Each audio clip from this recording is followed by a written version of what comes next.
Welcome back to the channel, guys. I'm your host, Buckning, and today we're gonna talk about what not to do when you're starting out to invest, when you got a big chunk of change, and what strategy you should maybe consider going with. Because I wish I would have done this when I started investing quite a few years ago. But yeah.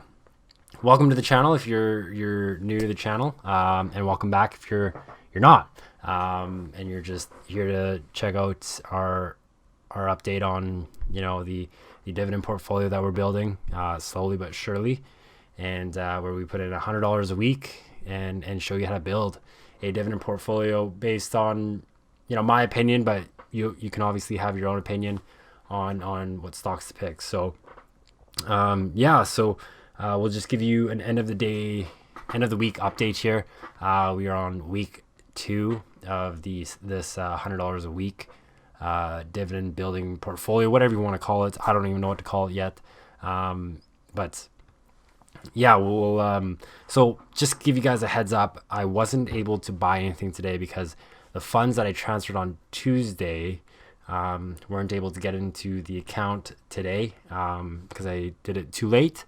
So it will be in on Monday, and I'll give you guys an update on the portfolio on the Tuesday. So stay tuned for that. So we'll just update you currently on the portfolio itself. So day of, we are down 9 cents. That is a negative 0.03% downward. For the week, we are down $1.44. Of 0.46%, and then for the past month we are down 46 cents, which is down negative 0.15%, and that'll be the same for 3 months, 1 year, and all, because it's such it's the early stages of this portfolio. Currently we own 3 shares of Bank of Nova Scotia, which is a financial bank here in Canada. And in there right now, the dollar cost basis, we are average price of $55.30 per share. Today's return, we are down 0.05%, and our total return right now is minus 46 cents and down 0.28%, which is okay. I'm not worried at all, because I know the markets have been down this today, and for the week we are ending off with a downward trend, but it's not a big deal. It's nothing to worry about, but that is currently where we sit in the portfolio. And so we will head over to our dividend tracker portfolio here, just to break down a bit more for you. This is what I use to track our dividends and update it every single time I make a buy. And so, we'll just kind of go through it. So currently we're at $165. These are all rounded numbers for the most part, except for the dividend yield and yield on cost. So our portfolio value currently is $165. Our dividend yield as of today, because we only own one stock, is 6.53. And my yield on cost right now is 6.51. And the annual income is $11. So just give you guys an idea right now, or today, if you were to buy Bank of Nova Scotia shares, your cost of entry is much lower to earn the same dividend that I am earning.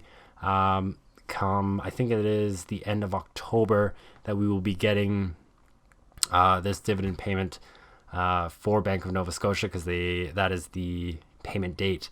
So if you were to buy any Bank of Nova Scotia today, your cost for that dividend is much better, because your cost of entry is much lower currently, because the stock is down. But that is okay. It's not down too much, and I'm not worried about that, and we'll talk about that as well. So currently, the Bank of Nova Scotia stock, we own 3 shares. The price right now, end of day today, is $55.15. Our average cost is a bit higher, of $55.30. Currently we're at a loss of 46 cents. Like I said, dividend yield is 6.53, and my yield on cost is 6.51%, and the annual income is $10.80, which is the accurate number. And so, not too worried about that. I know the whole market is down. The Dow Jones was down, the S&P was down, NASDAQ was down, and the TSX was down today, which is okay because it's not a bad thing that that's happening. We have to understand that that's just the market. There's a lot of uncertainty in the marketplace. And for me, if anyone's wondering, I don't know if you are, but if anyone's wondering, I'm not worried about that at all, because this is a great time to invest. And I talked about this in my first video. If you haven't checked that out, go check it out. But everything's coming down price wise, and so if you let's say you bought a couple weeks ago, or when we were at a high of whatever it was in the market, now's your chance to bring your dollar cost, your cost basis down. And that's in the video that I did, I think a couple videos ago, which is dollar cost averaging. Because, for example, a bunch of people bought the Tesla stock at a very high price, maybe even at the peak. And now is their chance to bring down that dollar cost down so that their cost per share is lower, and they can regain some losses because they're bringing the initial price down that they bought it at. So, but that's not what I want to talk about today. What I want to talk about today is what not to do when you're first starting out investing. If you're beginning your investing journey, whether it's dividend investing, swing trading, day trading, whatever it is, and it's different for every type of strategy that you use. But I'm gonna talk specifically on the dividend side of things, or even the swing trading side of things. When you're first starting out, you might have like $1,000, you might have $2,000, you might have $3,000, however much it is. The one thing I wish I would have done when I first started investing was not dump everything and spend all the capital on every stock in one go.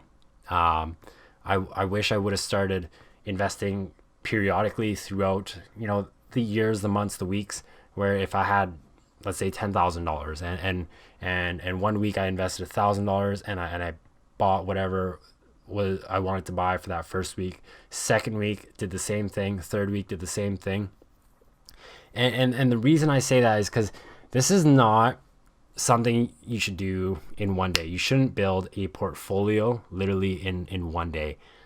Your portfolio should be built over a period of time, so that you're learning, so that you're continuing to watch the market.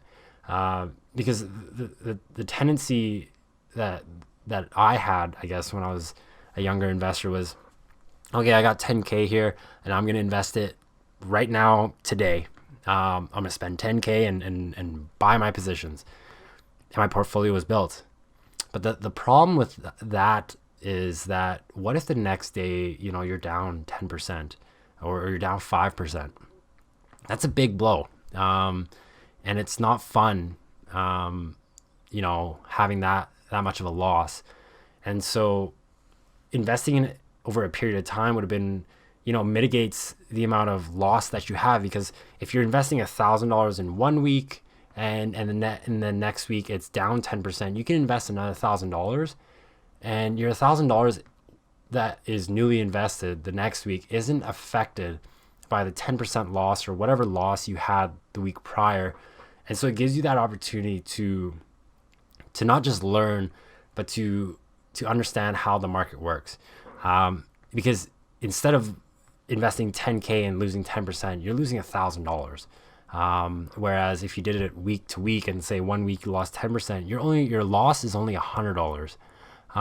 So I'd rather lose $100 in value than losing $1,000 in value in literally one fell swoop, because that's not something a lot of people can swallow. And so a piece of advice from my mistake is if you're starting to invest, be okay with yourself, that you're okay with losing a certain amount of value, and set that number, and try to mitigate the amount of risk that you expose yourself to in any kind of portfolio, regardless if it's a stable stock or not, regardless if it's a stable company or not.